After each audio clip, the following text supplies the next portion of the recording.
सब प्रेम से बोलो, लक्ष्मी नारायण भगवान की जय, राधा कृष्ण भगवान की जय। आप सभी को जय मां कंजुक चैनल की तरफ से शरद पूर्णिमा की हार्दिक शुभकामनाएं। साल के सभी 12 महीनों में एकमात्र पूर्णिमा जो कि अश्विन पूर्णिमा है, ऐसी है जो तन मन और धन तीनों के लिए सर्वश्रेष्ठ होती है। इस पूर्णिमा में चंद्रमा की किरणों से अमृत की वर्षा होती है, तो वहीं देवी महालक्ष्मी अपने भक्तों को धन धान्य से भरपूर करती हैं। मान्यता है कि आज के दिन माँ लक्ष्मी जी साक्षात धरती पर विचरण करती हैं और पूछती हैं कि कौन जाग रहा है। और घर घर महालक्ष्मी जी ये भी देखती हैं कि कौन सा भक्त उनकी सच्ची उपासना कर रहा है, सच्ची सेवा कर रहा है। इसलिए शरद पूर्णिमा का एक नाम कोजागरी पूर्णिमा भी है। इस पूर्णिमा का इतना महत्व है कि आयुर्वेदाचार्य साल भर शरद पूर्णिमा का इंतजार करते हैं।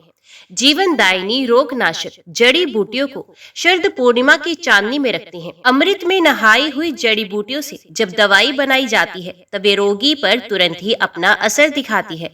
चंद्रमा को वेद पुराणों में मन के समान माना गया है, मन का स्वामी माना गया है। इसलिए जिन लोगों के मन में अक्सर परेशानियां रहती हों, अक्सर मानसिक तनाव का शिकार रहते हो, मन बहुत चंचल रहता हो, एकाग्र ना रहता हो, ऐसे लोगों को भी हो सके तो शरद पूर्णिमा का उपवास रखना चाहिए। नहीं तो रात को चंद्र देवता की पूजा भी करनी चाहिए। साथ ही शरद पूर्णिमा की शीतल चांदनी में खीर रखने का भी नियम है। ऐसा करने से जो चंद्रमा की रोशनी में रखी गई खीर है, उसे ग्रहण करने से शरीर के सभी रोग दूर हो जाते हैं और शरीर की रोग प्रतिरोधक क्षमता भी बढ़ती है। शरीर में पित्त का जो संचय हो जाता है, जो पित्त इकट्ठा हो जाता है, वे शरद पूर्णिमा की रात को चांदनी में रखी गई खीर खाने से सब सही हो जाता है। कहते हैं कि जब वृंदावन में भगवान श्री कृष्ण महाराज रास रचा रहे थे, तब चंद्रमा आसमान से सब देख रहा था और वे इतना भाव विभोर हुआ कि उसने अपनी शीतलता के साथ पृथ्वी पर अमृत की वर्षा करना आरंभ कर दिया। शरद पूर्णिमा का दिन पूर्णिमा के उपवास प्रारंभ करने के लिए भी बहुत अच्छा होता है। इसलिए जो लोग पहली बार व्रत करना चाहें तो इस दिन से अपना व्रत प्रारंभ कर सकते हैं। अब सुनिए शरद पूर्णिमा की कथा। उससे पहले आप सभी से अनुरोध है, हमारे चैनल को आप जरूर सब्सक्राइब कर लीजिएगा, क्योंकि अब अश्विन मास के बाद से यानी कि कार्तिक मास के पहले दिन से ही आप हमारे इस चैनल पर कार्तिक मास महात्म्य की कथाएं भी सुनेंगे। अगर आपको हमारे चैनल पर कथाएं सुननी पसंद है तो इन कथाओं को सुनने के लिए हमारे चैनल को अभी सब्सक्राइब करके बेल आइकन प्रेस करना मत भूलिएगा, ताकि इन सारी वीडियोस की जानकारी आपको सही समय पर मिल सके। तो चलिए अब शरद पूर्णिमा यानी कि अश्विन पूर्णिमा की पौराणिक कथा को हम शुरू करते हैं। ओम नमो भगवते वासुदेवाय नमः। नारद जी बोले, हे भगवान, अब मैं लक्ष्मी का उपाख्यान सुनना चाहता हूँ। हे वेद वेत्ताओं में श्रेष्ठ, सर्वप्रथम उन भगवती लक्ष्मी की पूजा किसने की, उनका स्वरूप क्या है तथा पूर्व काल में किसने उनके गुणों का कीर्तन किया, ये सब मुझे बताइए। श्री नारायण मुनि बोले, हे ब्राह्मण, प्राचीन समय में सृष्टि के आरंभ में रास मंडल के मध्य परमात्मा श्री कृष्ण के वाम भाग से भगवती राधा प्रकट हुई। वे भगवती लावण्य संपन्न तथा अत्यंत सुंदर थी। उनके चारों ओर वट वृक्ष सुशोभित थे। वे 12 वर्ष की सुंदरी की भांति दिख रही थी। सर्वदा स्थिर रहने वाले तारुण्य से संपन्न थी। श्वेत चंपा के पुष्प जैसी कांति वाली थी। उन मनोहारिणी देवी का दर्शन बड़ा ही सुखदायक था। उनका मुखमंडल शरद पूर्णिमा के करोड़ों चंद्रमाओं की प्रभा को तिरोहित कर रहा था और उनके नेत्र शरद ऋतु के मध्याह्न कालीन कमलों की शोभा को तिरस्कृत कर रहे थे। सर्वेश्वर श्री कृष्ण के साथ विराजमान रहने वाली वे देवी उनकी इच्छा से 2 रूपों में व्यक्त हो गई। ये दोनों ही देवियां अपने रूप, वर्ण, तेज, आयु, कांति, यश, वस्त्र, कृत्य, आभूषण, गुण, मुस्कान, अवलोकन, प्रेम तथा अनून्य विनय आदि में समान थी। उनके बाएं अंश से महालक्ष्मी आविर्भूत हुई तथा दाहिने अंश से राधिका स्वयं ही विद्यमान रही। पहले राधिका ने 2 भुजाओं वाले परात पर श्री कृष्ण को पति रूप से वरण किया। तत्पश्चात महालक्ष्मी ने भी उन्हीं मनोहर श्री कृष्ण को पति बनाने की इच्छा प्रकट की। तब उन्हें गौरव प्रदान करने के विचार से वे श्री कृष्ण भी दो रूपों में प्रकट हो गए। वे अपने दाहिने अंश से दो भुजाधारी श्री कृष्ण बने रहे और बाईं अंश से चार भुजाओं वाले श्री विष्णु हो गए। उसके बाद द्विभुज श्री कृष्ण ने चतुर्भुज विष्णु को महालक्ष्मी समर्पित कर दी। जो भगवती अपनी स्नेहमय दृष्टि से निरंतर विश्व की देखभाल करती रहती हैं, वे अत्यंत महत्वशालिनी होने के कारण महालक्ष्मी कही गई हैं। इस प्रकार दो भुजाओं वाले श्री कृष्ण राधा के पति बने और चतुर्भुज श्री विष्णु महालक्ष्मी के पति हुए। शुद्ध सत्व स्वरूपिणी भगवती श्री राधा गोपों और गोपिकाओं से आवृत होकर अत्यंत शोभा पाने लगी और चतुर्भुज भगवान विष्णु लक्ष्मी के साथ वैकुंठ चले गए। परात पर श्री कृष्ण और श्री विष्णु वे दोनों ही समस्त अंशों में समान हैं। भगवती महालक्ष्मी योग बल से नाना रूपों में विराजमान हुई। वे ही भगवती परिपूर्णतम परम शुद्ध स्वरूपा महालक्ष्मी नाम से प्रसिद्ध होकर संपूर्ण सौभाग्य से संपन्न होकर वैकुंठ लोक में निवास करने लगी। ये प्रेम के कारण समस्त नारियों में प्रधान हुई। वे भगवती इंद्र की विभव स्वरूपा होकर स्वर्ग में स्वर्ग लक्ष्मी नाम से प्रसिद्ध हुई।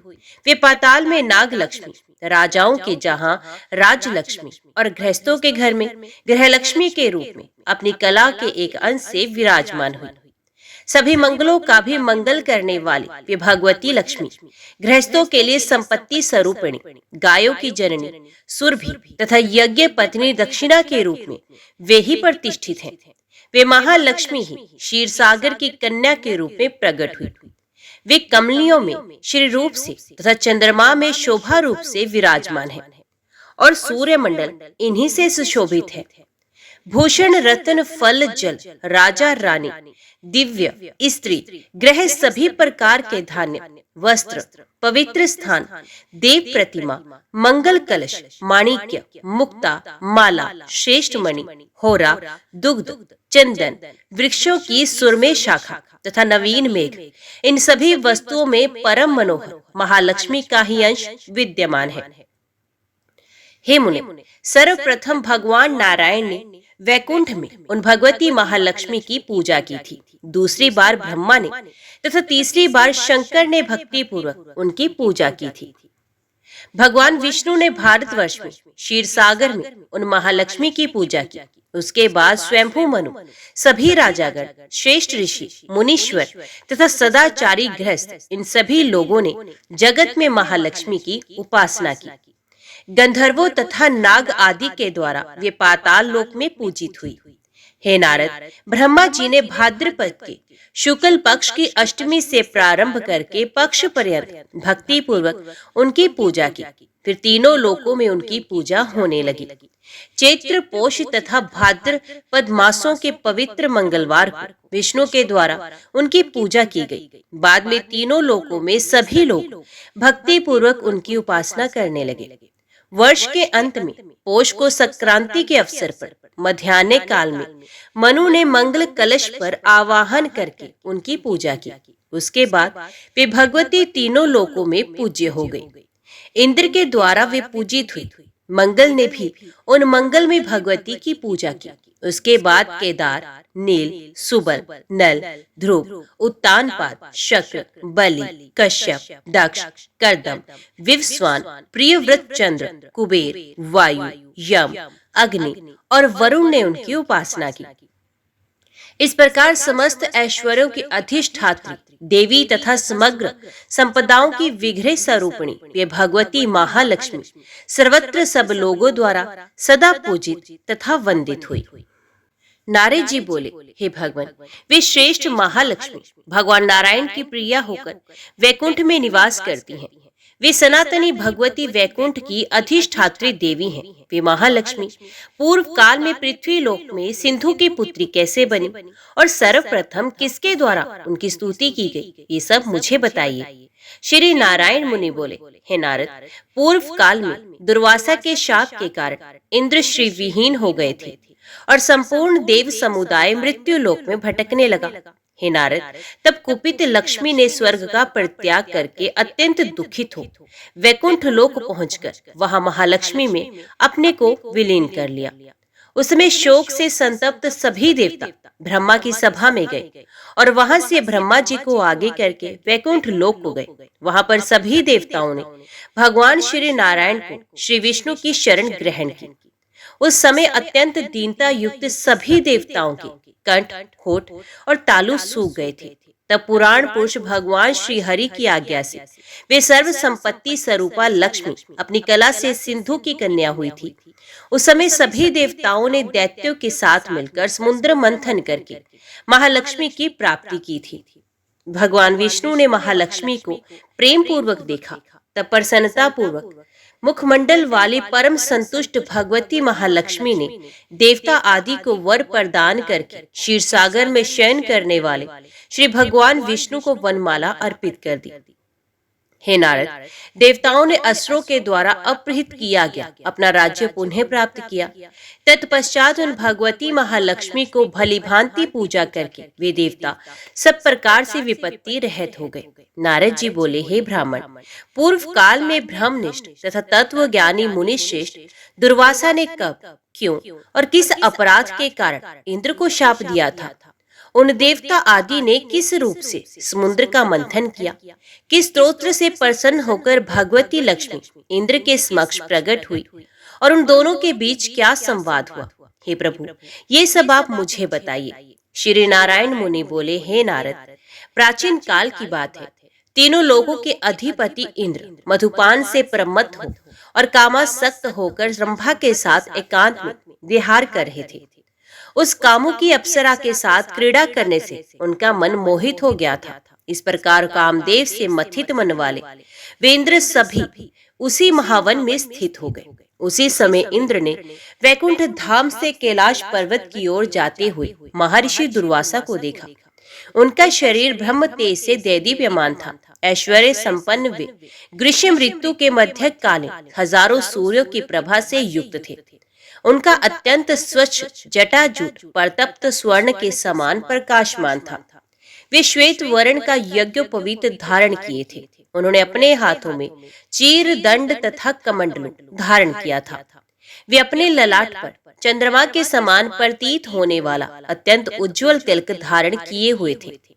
वेद वेदांग के पारगामी लाखों शिष्य उनके साथ विद्यमान थे। उन्हें देखकर अति प्रमत्त इंद्र ने सर झुकाकर मुनि तथा शिष्य वर्ग को प्रणाम किया और प्रसन्न होकर उनकी स्तुति की। तब शिष्यों सहित मुनि दुर्वासा ने इंद्र को शुभाशीष आशीर्वाद प्रदान किया। साथ ही उन्होंने भगवान विष्णु द्वारा प्रदत्त परम मनोहर पारिजात पुष्प भी उन्हें समर्पित किया।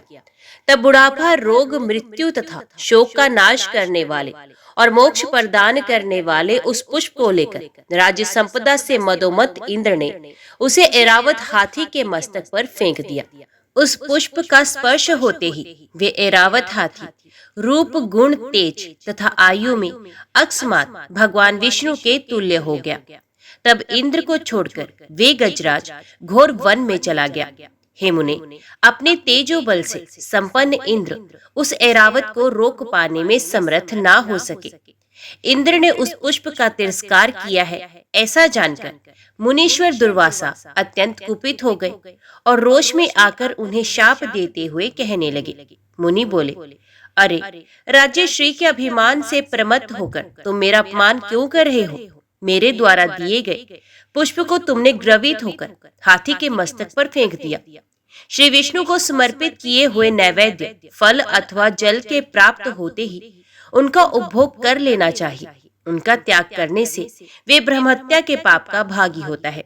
जो मनुष्य सौभाग्य से प्राप्त हुए भगवान विष्णु के पावन नैवेद्य का त्याग करता है, वे श्री, बुद्धि तथा राज्य इन सबसे वंचित हो जाता है। जो भक्त श्री विष्णु के लिए अर्पित किए गए नैवेद्य को पाते ही उसे ग्रहण कर लेता है, वे अपने 100 पूर्वजों का उद्धार करके स्वयं जीवन मुक्त हो जाता है। जो मनुष्य प्रतिदिन भगवान श्री हरि के नैवेद्य को ग्रहण करके उन्हें प्रणाम करता है तथा भक्ति पूर्वक उनका पूजन एवं स्तवन करता है, वे भगवान विष्णु के समान हो जाता है। हे मूर्ख, उसका स्पर्श करके चलने वाली वायु का संयोग पाकर तीर्थ समुदाय शीघ्र ही शुद्ध हो जाता है और उसकी चरण रज से पृथ्वी शीघ्र ही पवित्र हो जाती है। भगवान श्री हरि को भोग ना लगाया हुआ अन्न व्यभिचारिणी स्त्री, पति पुत्रहीन स्त्री तथा शूद्र के श्रद्धान के समान व्यर्थ होता है और वे मांस भक्षण के समान है। शिवलिंग के लिए अर्पण किया हुआ अन्न शूद्रों के यहाँ यजन कराने वाले ब्राह्मण के द्वारा प्रदत्त अन्न, चिकित्सा वृत्ति में लगे ब्राह्मण का अन्न, देवल, कन्या विक्रय तथा वैश्याओं की वृत्ति पर आश्रित रहने वाले पुरुषों का अन्न, उच्चिष्ट, बासी तथा सबके भोजन कर लेने पर बचा हुआ अन्न, शूद्रापति द्विज, वृषवाही द्विज, दीक्षाहीन द्विज, शवदाही, अगम्या स्त्री के साथ गमन करने वाले द्विज, मित्रद्रोही, विश्वासघाती, कृतघ्न तथा झूठी गवाही देने वाले और तीर्थ प्रतिग्राही ब्राह्मणों का अन्न ग्रहण करने वाले ये सभी भगवान विष्णु का नैवेद्य भक्षण करने से शुद्ध हो जाते हैं। यदि चांडाल भी भगवान विष्णु की उपासना करता है तो वे अपनी करोड़ों पीढ़ियों का उद्धार कर लेता है। भगवान श्री हरि की भक्ति ना करने वाला मनुष्य स्वयं अपनी भी रक्षा करने में असमर्थ रहता है। यदि कोई मनुष्य अनजाने में भी श्री विष्णु का नैवेद्य ग्रहण करता है, वे अपने 7 जन्मों के अर्जित पापों से मुक्त हो जाता है, इसमें संदेह नहीं। जो ज्ञान पूर्वक भक्ति के साथ भगवान विष्णु का नैवेद्य ग्रहण करता है, वे तो करोड़ों जन्मों के अर्जित पापों से मुक्त हो जाता है, ये निश्चित है। हे इंद्र, तुमने जो अभिमानवश इस पारिजात पुष्प को हाथी के मस्तक पर फेंक दिया, इस अपराध के कारण लक्ष्मी जी तुम लोगों का परित्याग करके भगवान श्री हरि के लोक में चली जाएं। मैं नारायण का भक्त हूँ। मैं देवता ब्रह्मा काल मृत्यु तथा जरा से भी भयभीत नहीं होता, तो फिर अन्य किन लोगों की गिनती करूं? हे इंद्र, तुम्हारे पिता प्रजापति कश्यप और गुरु बृहस्पति मुझ निशंक का क्या कर लेंगे? ये पारिजात पुष्प जिसके सर पर रहता है, उसी की पूजा श्रेष्ठ मानी जाती है। ये सुनकर देवराज इंद्र मुनि दुर्वासा के चरण पकड़कर शोक संतप्त तथा भय से व्याकुल हो उच्च स्वर से रोने लगे और उनसे कहने लगे। महेंद्र बोले, हे प्रभु, आपने मुझे अत्यंत उचित शाप दिया, क्योंकि ये माया का नाश कर देने वाला है। मैं अपनी अपहृत संपत्ति की याचना नहीं कर रहा हूँ, आप मुझे कुछ ज्ञान उपदेश दीजिए, क्योंकि ये लौकिक ऐश्वर्य समस्त विपत्तियों का बीज स्वरूप है, ज्ञान का आस्वादन कर देने वाला है, मुक्ति मार्ग का कुठार है तथा भक्ति में व्यवधान उत्पन्न करने वाला है। मुनि बोले, ये ऐश्वर्य जन्म मृत्यु जरा शोक और रोग से बीज का महान अंकुर है। संपत्ति के घोर अंधकार से अंधा बना हुआ मानव मुक्ति का मार्ग नहीं देख पाता है। हे इंद्र, जो मूर्ख संपत्ति से उन्मत्त है, उसको वास्तव में मदिरा पान से भी प्रमत्त समझना चाहिए। बंधु बांधव उसे बंधु समझकर सदा घेरे रहते हैं। संपत्ति के मद में उन्मत्त वे व्यक्ति विषयांध, विह्वल, महाकामी और राजसिक होकर सात्विक मार्ग का अवलोकन नहीं कर पाता है। विषयांध भी राजस तथा तामस भेद से 2 प्रकार का बताया गया है। शास्त्र ज्ञान से हीन व्यक्ति को तामस तथा शास्त्रज्ञ को राजस कहा गया है। हे सुरश्रेष्ठ, शास्त्र भी 2 प्रकार के मार्ग दिखलाता है, एक संस्कृति का हेतु है तो दूसरा निर्वृत्ति का कारण कहा गया है। पहले प्रवृत्ति बीज रूपी दुखमय मार्ग पर सभी प्राणी स्वच्छंद तथा प्रसन्न होकर निर्विरोध भाव से निरंतर चलते रहते हैं। जैसे मधु के लोभ से भरा अत्यंत सुख मानकर कलेश के साथ पुष्पों पर आता है, वैसे ही मनुष्य परिणाम में विनाश के बीज स्वरूप तथा जन्म मृत्यु जरा के आश्रय स्वरूप इस प्रवृत्ति मार्ग पर अग्रसर होता है। प्रसन्नता पूर्वक अनेक जन्मों तक अपने किए क्रम के परिणाम स्वरूप नाना प्रकार की योनियों में भ्रमण करने के पश्चात भगवान की कृपा से ही सैकड़ों तथा हजारों प्राणियों में से कोई बिरला ही संसार सागर से पार करने वाले सत्संग को प्राप्त कर पाता है। जब कोई साधु तत्व ज्ञान रूपी दीपक से उसे मुक्ति मार्ग दिखा देता है, तब संसार बंधन को तोड़ने के लिए जीव प्रयत्न करने लगता है। अनेक जन्मों में किए गए तप तथा उपवास से जब मानव का पुण्य उदय होता है, तब वे निर्विघ्न तथा परम सुखप्रद मुक्ति मार्ग को प्राप्त कर पाता है। हे इंद्र, तुम जो बात पूछ रहे हो उसे मैंने गुरु के मुख से सुना है। हे ब्राह्मण, मुनि दुर्वासा का ये वचन सुनकर देवराज इंद्र राग रहित हो गए और उनके हृदय में दिनों दिन वैराग्य की भावना बढ़ने लगी। तत्पश्चात मुनि के स्थान से अपने भवन पहुंचकर इंद्र ने देखा कि अमरावती पूरी दैत्यों तथा असुरों से भरी हुई है। चारों ओर भय व्याप्त है, सर्वत्र विषमता तथा उपद्रव की स्थिति है। कहीं किसी के पुत्र तथा बंधु बांधव नहीं थे, कहीं किसी के माता पिता और स्त्री आदि ने उसका साथ छोड़ दिया है। चारों ओर हलचल मची है तथा संपूर्ण नगरी शत्रु से पूर्णता आक्रांत है। उस अमरावती को इस स्थिति में देखकर इंद्र देवगुरु बृहस्पति के पास गए। मंदाकिनी नदी के तट पर पहुंचकर देवराज इंद्र ने देखा कि गुरुदेव बृहस्पति पूरब की ओर सूर्य के अभिमुख हो गंगा जल में खड़े होकर सर्वतोमुख परब्रह्म परमात्मा का ध्यान कर रहे हैं और पुलकित तथा प्रसन्नता युक्त उनके नेत्रों से अश्रु गिर रहे हैं। परम श्रेष्ठ आदरणीय धर्मनिष्ठ श्रेष्ठ जनों द्वारा सेवित, बंधु वर्गों में अति महान, ज्ञानियों में श्रेष्ठ, भाई बंधुओं में ज्येष्ठ तथा देव शत्रुओं के लिए अनिष्टकारी गुरु बृहस्पति को जप करते हुए देखकर सुरेश्वर इंद्र वहीं पर स्थित हुए। एक प्रहर के बाद गुरु को ध्यान से उपरत देखकर इंद्र ने उन्हें प्रणाम किया। तत्पश्चात उनके चरण कमल में मस्तक झुकाकर इंद्र उच्च स्वर से बार बार विलाप करने लगे। देवराज इंद्र ने गुरु बृहस्पति से दुर्वासा के द्वारा प्रदत्त शाप आदि से संबंधित सारा वृत्तांत, वर की उपलब्धि, दुर्वासा से अत्यंत दुर्लभ ज्ञान की प्राप्ति और शत्रुओं से आक्रांत अपनी नगरी के विषय में सभी बातें क्रम से कही। अपने शिष्य इंद्र की बात सुनकर क्रोध से लाल नेत्रों वाले परम बुद्धिमान तथा वक्ताओं में श्रेष्ठ बृहस्पति जी इस प्रकार कहने लगे। गुरु बोले, हे सुरश्रेष्ठ, मैंने सब कुछ सुन लिया, मत रो, मेरी बात सुनो। नित्यज्ञ पुरुष विपत्ति काल में कभी भी घबराता नहीं, क्योंकि संपत्ति अथवा विपत्ति नश्वर है, ये दोनों ही श्रम साध्य है। संपत्ति अथवा विपत्ति अपने पूर्व जन्म में किए गए क्रम का फल है और उन्हीं के अधीन होकर कर्ता को स्वयं फल भोगना पड़ता है। संपूर्ण प्राणियों के लिए प्रत्येक जन्म में यही स्थिति है, जो चक्र मंडल की भांति निरंतर आती जाती रहती है। अतः इस विषय में चिंता की क्या आवश्यकता है। ऐसा कहा गया है कि संपूर्ण भारत में अपने द्वारा किए गए कर्म का फल भोगना ही पड़ता है। शुभ अथवा अशुभ जो कुछ भी कर्म मनुष्य करता है वे उसे भोगता ही है। सैकड़ों करोड़ों कल्प बीत जाने के बाद बिना भोगे हुए कर्मों का क्षय नहीं होता। अपने किए हुए शुभाशुभ कर्म का फल अवश्य भोगना पड़ता है। ऐसा परमात्मा श्री कृष्ण ने ब्रह्मा जी को संबोधित करके सामवेद की शाखा में कहा है। किए हुए संपूर्ण कर्मों का भोग शेष रह जाने पर उन प्राणियों का कर्म अनुसार भारतवर्ष में अथवा अन्यत्र जन्म होता है। प्राणी कर्म से ही ब्रह्मशाप, कर्म से ही शुभाशीष आशीर्वाद, कर्म से ही महालक्ष्मी और कर्म से ही दरिद्रता प्राप्त करता है। हे पुरंदर, करोड़ों जन्मों के संचित कर्म प्राणी के पीछे उसको छाया की भांति लगे रहते हैं और बिना भोगे उस प्राणी को नहीं छोड़ते।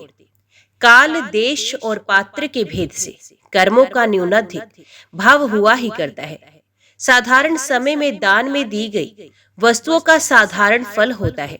यदि किसी विशेष पुण्य दिन में कोई वस्तु दान में दी जाती है तो उसका फल साधारण दिन की अपेक्षा करोड़ों गुना, उससे भी अधिक या असंख्य गुना प्राप्त होता है। उसी प्रकार हे इंद्रदेव, साधारण स्थान में दान में दी गई वस्तु का साधारण पुण्य होता है, किंतु देश भेद के अनुसार किसी विशेष स्थान में दान का फल करोड़ गुना या उससे भी अधिक असंख्य गुना होता है। साधारण पात्र को दान करने पर उन वस्तुओं का दान करने वाले को उसका साधारण पुण्य मिलता है, किंतु किसी विशेष पात्र को दान देने से उसकी अपेक्षा 100 गुना या उससे अधिक असंख्य गुना पुण्य होता है। जैसे क्षेत्र भेद से भिन्न भिन्न खेतों में बीज बोने पर किसानों के लिए कम या अधिक धान्य उत्पन्न होता है, वैसे ही पात्र भेद से दान देने पर दाता न्यूनाधिक फल प्राप्त करता है।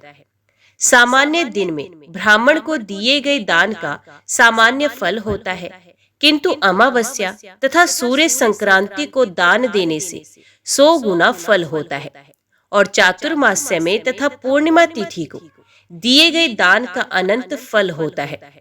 चंद्र ग्रहण के अवसर पर दान देने से करोड़ गुना फल प्राप्त होता है तथा सूर्य ग्रहण के समय पर दिए गए दान का फल उससे भी 10 गुना अधिक होता है। अक्षय तृतीया को दिया गया दान अक्षय होता है और उसका अनंत फल कहा गया है। इसी प्रकार अन्य पर्व दिनों में भी फलों की अधिकता हो जाती है। जिस प्रकार दान के फल में आधिक्य हो जाता है, उसी प्रकार स्नान, जप तथा अन्य पुण्य कार्यों में भी होता है। मनुष्यों के लिए कर्मफल के विषय में इसी प्रकार सर्वत्र समझना चाहिए। जिस प्रकार पृथ्वी लोक में कुंभकार दंड, चक्र, श्राव और भ्रमण के द्वारा मिट्टी से कुंभ का निर्माण करता है, उसी प्रकार विधाता कर्मसूत्र से प्राणियों को फल प्रदान करता है। अतः हे देवराज, जिनकी आज्ञा से इस जगत की सृष्टि हुई है, उन भगवान नारायण की आप आराधना कीजिए। ये भगवान नारायण त्रिलोकी में विधाता के भी विधाता, पालन करने वालों के भी पालक, सृष्टि करने वाले के भी सृष्टा, संहार करने वालों के संहारक और कालों के भी काल है। जो मनुष्य इस संसार में घोर विपत्ति के समय में भगवान मधुसूदन का स्मरण करता है, उसके लिए उस विपत्ति में भी संपत्ति उत्पन्न हो जाती है। ऐसा भगवान शंकर ने कहा है। हे नारद, ऐसा कहकर तत्व ज्ञानी बृहस्पति ने देवराज इंद्र को हृदय से लगाकर और शुभाशीष आशीर्वाद देकर उन्हें अभीष्ट बात समझा दी। श्री नारायण मुनि बोले, हे ब्राह्मण, भगवान श्री हरि का ध्यान करके देवराज इंद्र बृहस्पति को आगे करके संपूर्ण देवताओं के साथ ब्रह्मा जी की सभा में गए। इंद्र समेत सभी देवताओं ने गुरु बृहस्पति के साथ शीघ्र ही ब्रह्मलोक जाकर पद्म योनि ब्रह्मा जी का दर्शन करके उन्हें प्रणाम किया। तत्पश्चात देवगुरु बृहस्पति ने ब्रह्मा जी से सारा वृतांत कहा। उसे सुनकर ब्रह्मा जी हंस करके देवराज इंद्र से कहने लगे। ब्रह्मा जी बोले, हे वत्स, तुम मेरे वंश में उत्पन्न हुए हो और मेरे बुद्धिमान प्रपौत्र हो। इसके अतिरिक्त बृहस्पति के शिष्य हो और स्वयं देवताओं के स्वामी हो। परम प्रतापी तथा विष्णु भक्त दक्ष प्रजापति तुम्हारे नाना है। जिसके तीनों कुल पवित्र हों, वे पुरुष अहंकारी कैसे हो सकता है?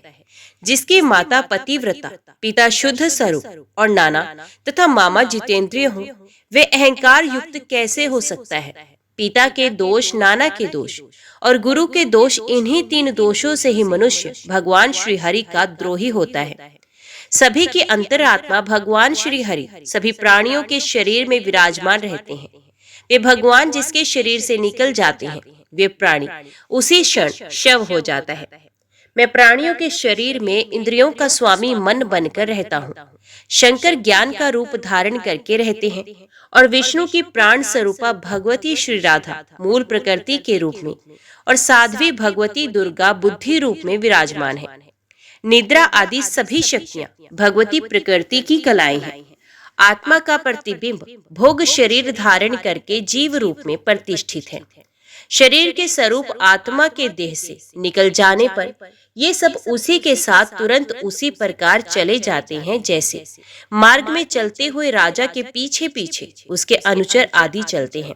मैं शिव, शेषनाग, विष्णु, धर्म, महाविराट तथा तुम सब लोग जिनके अंश तथा भक्त हो, उन्हीं भगवान श्री कृष्ण के पवित्र पुष्प का तुमने अपमान कर दिया है। शंकर जी ने जिस पुष्प से भगवान श्री हरि के चरण कमल की पूजा की थी, वही पुष्प मुनि दुर्वासा के द्वारा तुम्हें प्रदान किया गया था, किंतु तुमने दैववश उसका तिरस्कार कर दिया है। भगवान श्री कृष्ण के चरण कमल से च्युत वे पुष्प जिसके मस्तक पर स्थान पाता है, उसकी पूजा सभी देवताओं में सबसे पहले होती है। तुम तो देव के द्वारा ठग लिए गए हो। प्रारब्ध सबसे अधिक बलशाली होता है। भाग्यहीन तथा मूर्ख व्यक्ति की रक्षा करने में कौन समर्थ है? भगवान श्री कृष्ण को अर्पित किए जाने वाले पुष्प का तुम्हारे द्वारा त्याग किए जाने के कारण ये भगवती श्री देवी कोप करके इस समय तुम्हारे पास से चली गई है।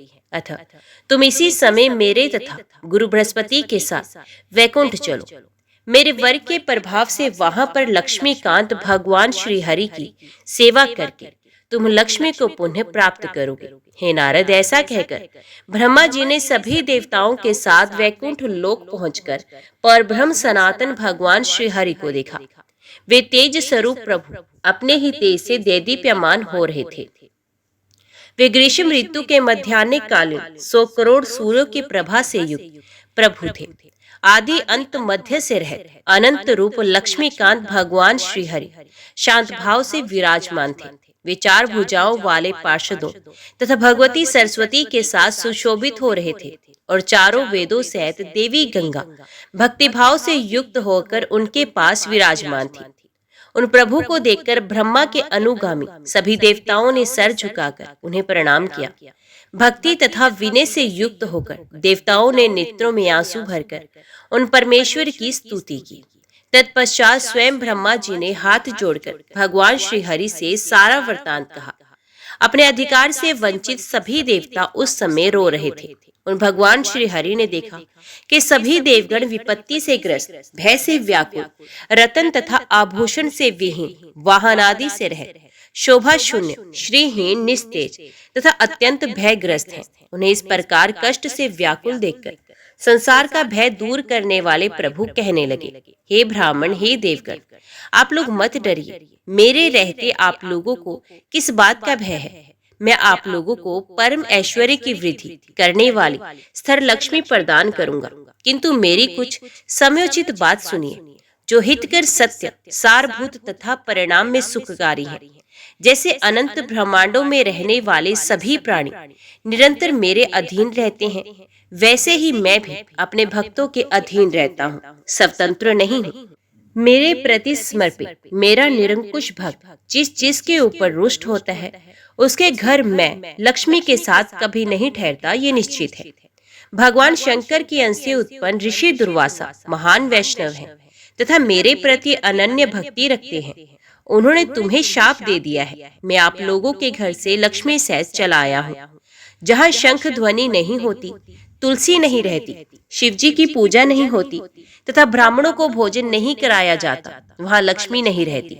हे ब्राह्मण, हे देवतागण, जहाँ मेरी तथा मेरे भक्तों की निंदा होती है, वहाँ से महालक्ष्मी अत्यंत रुष्ट होकर चली जाती हैं और उसका पराभव हो जाता है।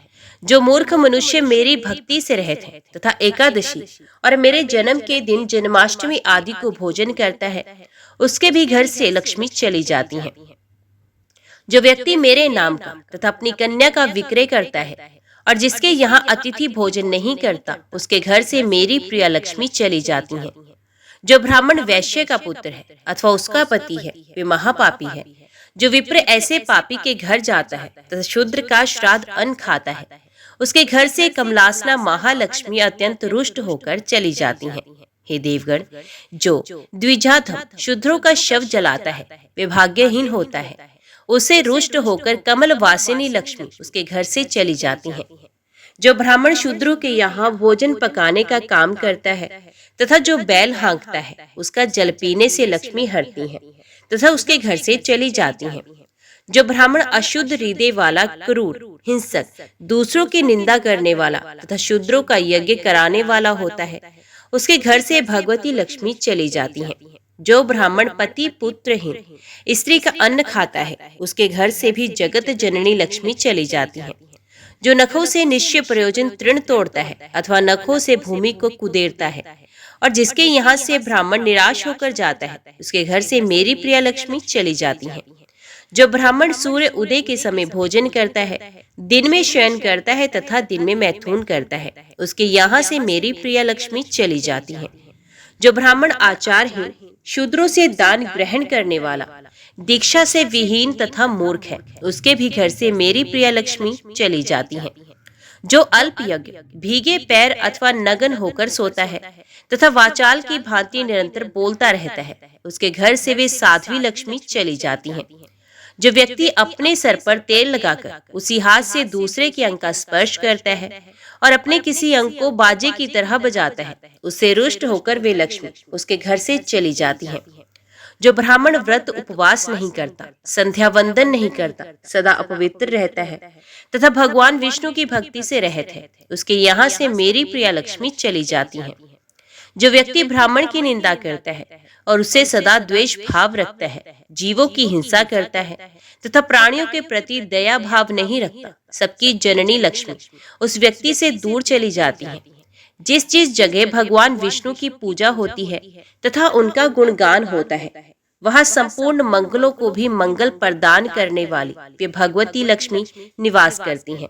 हे पितामह, जहाँ भगवान श्री कृष्ण तथा उनके भक्तों का यशोगान किया जाता है, वहाँ उन श्री कृष्ण की प्रिया भगवती लक्ष्मी निरंतर निवास करती हैं। जहाँ शंख ध्वनि होती है और शंख शालिग्राम शिला तथा तुलसी दल रहते हैं एवं उनकी सेवा कंदना तथा ध्यान किया जाता है, वहाँ वे लक्ष्मी सर्वदा निवास करती हैं।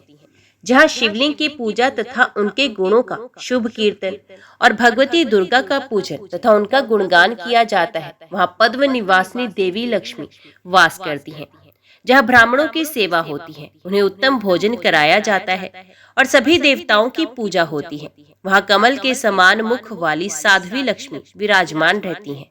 हे नारद, समस्त देवताओं से ऐसा कहकर लक्ष्मीकांत भगवान श्री हरि ने लक्ष्मी जी से कहा, क्षीरसागर के यहाँ तुम अपनी एक कला से जन्म ग्रहण करो। लक्ष्मी जी से ऐसा कहकर जगत प्रभु श्री हरि ने ब्रह्मा जी से पुण्य कहा, हे कमलोद्धव, आप समुद्र मंथन करके उससे प्रकट होने वाली लक्ष्मी देवताओं को सौंप दीजिए। हे मुने, ऐसा कहकर लक्ष्मीपति भगवान श्री हरि अंतपुर में चले गए और देवताओं ने भी कुछ काल के अनंतर क्षीर सागर की ओर प्रस्थान किया। समस्त देवताओं तथा राक्षसों ने मंदराचल पर्वत को मथानी, कश्यप को आधार और शेषनाग को मथानी की रस्सी बनाकर समुद्र मंथन किया। उसके परिणाम स्वरूप उन्हें धन्वंतरी अमृत इच्छित उच्च श्रवा नामक अश्व, अनेक विध रतन, हाथियों में रतन स्वरूप ऐरावत, लक्ष्मी, सुदर्शन चक्र और वनमाला आदि प्राप्त हुए। हे मुने, तब विष्णु प्रायणा साध्वी लक्ष्मी ने वे वनमाला क्षीरसागर में शयन करने वाले मनोहर सर्वेश्वर श्री विष्णु को अर्पित कर दी। तत्पश्चात ब्रह्मा, शिव तथा देवताओं के द्वारा पूजा तथा स्तुति किए जाने पर भगवती लक्ष्मी ने देवताओं के भवन पर अपनी कृपा दृष्टि डाली। फलस्वरूप वे देवगण मुनि दुर्वासा के शाप से मुक्त हो गए।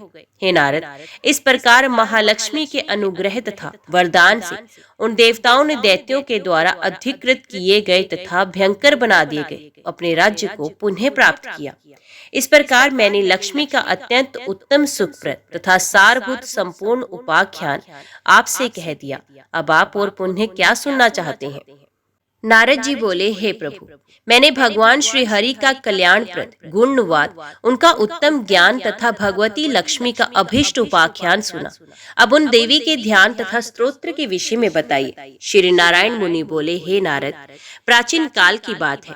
इंद्र ने क्षीर समुद्र के तट पर तीर्थ स्थान करके 2 स्वच्छ वस्त्र धारण करने के बाद कलश की स्थापना करके श्री गणेश, सूर्य, अग्नि, विष्णु, शिव तथा पार्वती, इन 6 देवताओं की विधिवत पूजा की। गंध पुष्प आदि से भक्ति पूर्वक इन देवों की पूजा करके देवेश्वर इंद्र ने ब्रह्मा जी तथा अपने पुरोहित गुरु बृहस्पति के द्वारा निर्दिष्ट विधान के अनुसार परम ऐश्वर्यमय भगवती महालक्ष्मी का आवाहन करके उनकी पूजा की। हे मुने, उस समय उस पावन स्थल पर अनेक मुनि, ब्राह्मण समुदाय, गुरु बृहस्पति, श्री हरि, देवगण तथा ज्ञानानंद भगवान शिव आदि विराजमान थे। हे नारद, इंद्र ने पारिजात का चंदन चर्चित पुष्प लेकर पूर्व काल में भगवान श्री हरि ने ब्रह्मा जी को सामवेद में वर्णित जो ध्यान बताया था, उसी ध्यान के द्वारा भगवती महालक्ष्मी का ध्यान करके उनका पूजन किया। मैं वही ध्यान तुम्हें बताता हूँ। ये प्रारंभा महालक्ष्मी सहस्त्र दल वाले कमल पर स्थित कर्णिका के ऊपर विराजमान है। वे श्रेष्ठ भगवती शरद पूर्णिमा के करोड़ों चंद्रमाओं की कांति का हरण करने वाली हैं। अपने ही तेज से देदीप्यमान है। इन मनोहर देवी का दर्शन अत्यंत सुखप्रद है। ये साध्वी महालक्ष्मी मूर्तिमान होकर तपाए हुए स्वर्ण के समान शोभित हो रही हैं। रतन में आभूषणों से अलंकृत तथा पीतांबर से सुशोभित हो रही हैं। इनके प्रसन्न मुखमंडल पर मंद मंद मुस्कान विराज रही है। ये सर्वदा स्थिर रहने वाले यौवन से संपन्न है। ऐसी कल्याणमयी तथा सर्व संपत्ति दायिनी महालक्ष्मी की मैं उपासना करता हूँ।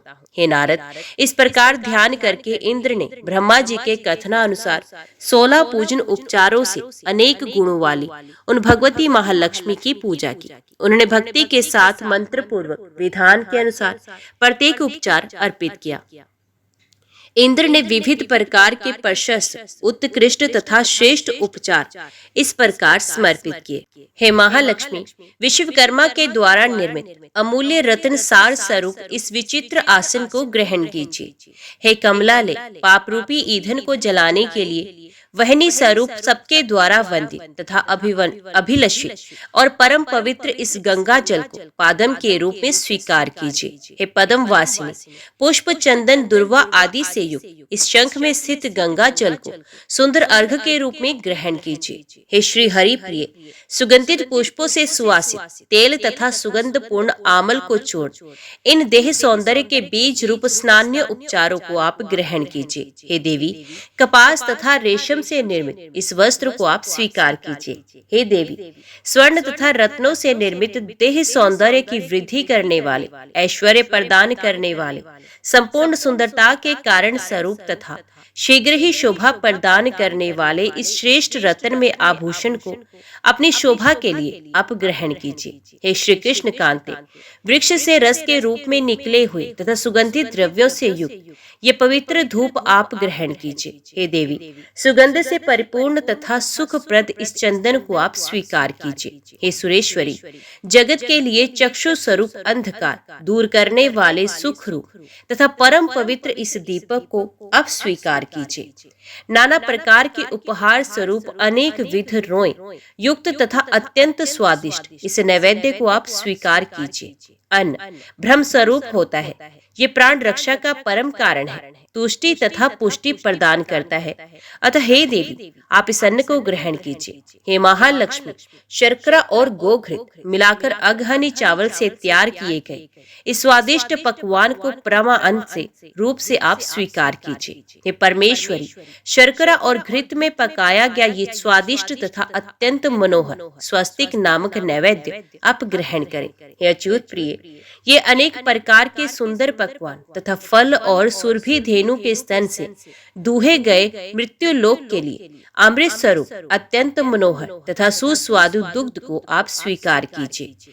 ईख से निकाले गए अत्यंत स्वादिष्ट रस को अग्नि पर पकाकर निर्मित किए गए इस परम स्वादिष्ट गुड़ को आप स्वीकार कीजिए। हे देवी, जौ, गेहूं आदि के चूर्ण में गुड़ तथा गाय का मृत मिलाकर भलीभांति पकाए गए इस मिष्टान को आप ग्रहण कीजिए। मैंने धान्य के चूर्ण से बनाए गए तथा स्वस्तिक आदि से युक्त ये पका हुआ नैवेद्य आपको भक्तिपूर्ण अर्पण किया है, इसे स्वीकार करें।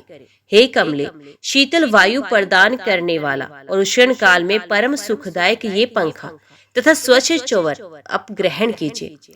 कर्पूर आदि सुगंधित पदार्थों से सुवासित तथा की जड़तों को दूर करने वाली इस उत्तम तांबूल को आप स्वीकार करें।